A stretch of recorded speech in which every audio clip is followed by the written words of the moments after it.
भारत निवडणूक आयोगाच्या निर्देशानुसार राज्यात मतदार याद्यांच्या विशेष सखोल पुनरीक्षण कार्यक्रमाला सुरुवात झाली आहे।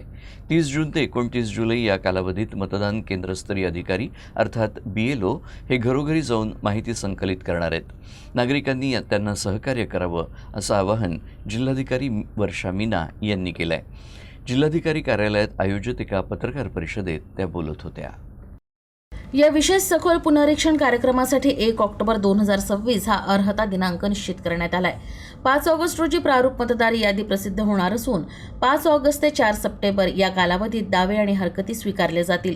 अंतिम मतदार यादी 7 ऑक्टोबर 2026 रोजी प्रसिद्ध केली जाईल।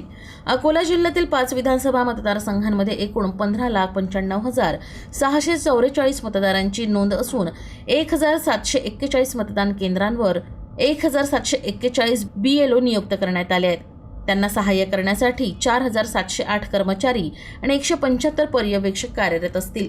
BLO प्रत्येक मतदाराला गणना प्रपत्र उपलब्ध करून देणार असून मतदारांनी 29 जुलैपूर्वी BLOंकडे जमा करावा, तसंच हे प्रपत्र ऑनलाईन भरता येणार असल्याची माहिती जिल्हाधिकाऱ्यांनी दिली आहे।